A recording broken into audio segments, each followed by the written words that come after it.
सुंदरवन के जंगल में रानो नाम की चिड़िया रहती थी। वो अनाथ थी। उस जंगल के सभी पक्षी छोटे मोटे काम करके अपना पेट पालते थे। रानो चिड़िया घास फूस की खिलौने बनाकर उन्हें बाजार में बेचा करती थी।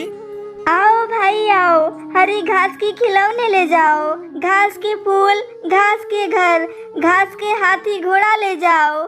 आओ भाई आओ। रानो चिड़िया के बनाए खिलौने जंगल के पक्षियों के बच्चों को बहुत पसंद आते थे। रानो के सभी खिलौने बहुत जल्दी से बिक जाया करते थे। एक दिन रानो चिड़िया बाजार से खिलौने बेचकर घर लौटती है तो देखती है दो पक्षी उसके दरवाजे पर खड़े हैं। क्या तुम ही रानो चिड़िया हो? हाँ साहब, मैं ही रानू हूँ। कहिए क्या काम है हमसे? काम तो कोई नहीं, पर तुम्हें ये बताना था, ये मुखिया जी का ऑर्डर है। उन्होंने ये जमीन खरीद ली है। अब तुम्हें घर खाली करना पड़ेगा। तुम अपना घर खाली करके कहीं और चली जाओ। मुखिया जी यहाँ बहुत बड़ा स्कूल बनवाना चाहते हैं ताकि जंगल के पक्षियों के बच्चे पढ़ सकें।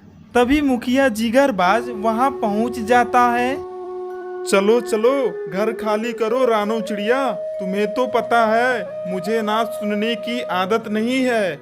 मुखिया जी, मुझ गरीब पर ऐसा जुल्म मत कीजिए। मैं अनाथ अबला कहाँ जाऊंगी? आप तो पूरे जंगल के मुखिया हैं।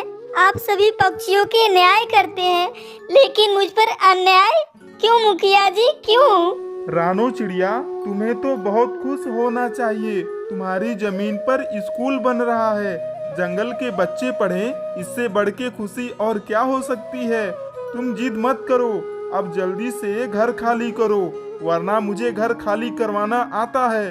क्यों भाई पक्षियों, अब तुम ही बताओ, जंगल में स्कूल बनना चाहिए या नहीं?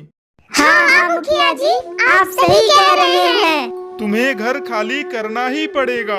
इस तरह मुखिया जिगरबाज जंगल के पक्षियों को अपने तरफ मिला लेता है और रानो चिड़िया रोती बिलखती रह जाती है। उसकी बात कोई नहीं सुनता। दुखी मन से वो अपना घर खाली करके पहाड़ियों पर चली जाती है। अब मैं जीकर क्या करूंगी? मेरा घर छीन गया है। मैं कहाँ रहूंगी? मुझे नहीं जीना। रानो चिड़िया यूं ही पहाड़ी पर बैठकर फूट फूट कर रो रही थी। तभी अचानक वहाँ एक सुंदर लाल परी प्रकट हो जाती हैं। तुम तो रानो चिड़िया हो, तुम तो बहादुर चिड़िया हो। तुम्हारे आँख में आंसू क्यों? तुम्हारे आँख में आंसू अच्छे नहीं लगते। मैं अपने जादुई शक्ति से जान चुकी हूँ, तुम्हारा घर छीना गया है और तुम बहुत दुखी हो। कोई बात नहीं, तुम एक घास का घर बनाओ और मुझे दो। रानो चिड़िया घास से एक घर बनाती है और उस परी को देती है। वो परी अपनी जादुई शक्ति की मदद से उस घर को लोहे से ज्यादा मजबूत घर बना देती हैं। अरे वाह, तुम्हारा बहुत बहुत शुक्रिया लाल परी। ये लो, तुम्हारा लोहे से भी ज्यादा मजबूत घास का घर बनकर तैयार हो गया है। इसे कोई तोड़ नहीं सकता। तुम खुशी खुशी हरी घास के घर में रह सकती हो। इतना कहकर वो लाल परी गायब हो जाती हैं और रानो चिड़िया खुशी खुशी घास के घर में रहने लगती है।